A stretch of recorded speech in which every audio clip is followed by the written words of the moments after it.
The RNC has known about the problem of prostitution in that area of downtown St. John's for a long time. But despite that, residents say the problem is increasing. Deputy Chief Bob Johnston is speaking for the RNC about this issue today. Well, Deputy Chief Johnston, residents are frustrated. They feel they're pretty well on their own in dealing with this. They think police could be doing more. What do you say to that? Well, Debbie, we are doing a number of things to deal with prostitution. Statistically, over the years, we have laid charges for prostitution, for communicating for the purpose of prostitution, whether it's somebody selling the service of sex or somebody purchasing the service of sex. So from time to time, we have laid criminal charges in relation to that.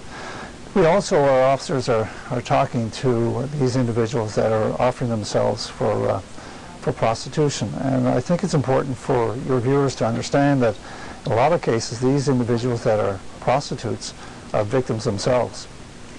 And a number of people have made that point. They're not really the ones at fault here, but the residents say, you know, they can see the pimps clearly controlling business from their perch right there on church steps. I mean, why can't police make an arrest in that case?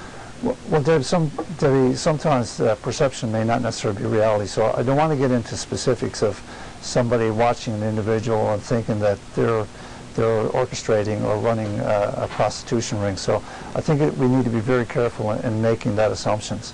What we have to do is investigate these matters in its totality, or look at it from a holistic perspective, and then make the determination what we can do to minimize the activity in a particular area. In some cases, just recently, I've met with a number of some people in the business community in the downtown area dealing with that specific problem. And we will work with the neighbors in the area, and we'll work with the alleged prostitutes to try to curb or minimize the impact, not only in the downtown area, but also try to help these individuals that are, in some cases, in a very difficult situation. Now, you said you've met with business operators in the downtown. The residents themselves are taking some action.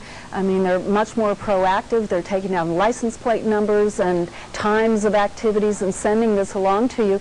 Do you welcome that kind of activity by the residents? Well, to be a successful police organization, we need the support and the eyes and ears of the public. So that's important to us.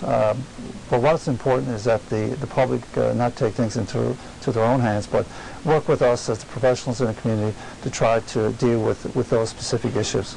We often hear about the RNC being stretched resource-wise, and I'm just wondering, on the scale of crime, how high does prostitution really rank with police? Well, in terms of resources, and I just spoke to one of the sergeants that work in the downtown beat, and quite often he puts extra resources or extra patrols in that particular area to deal with these individuals, because we think it's important that our officers are out there and they're seen in the area, and that in a lot of cases they talk to some of these individuals that are perceived or alleged to be prostitutes. And in some cases try to provide them some assistance in dealing with their issues. Deputy Chief Johnston, thank you very much for joining us. Thank you.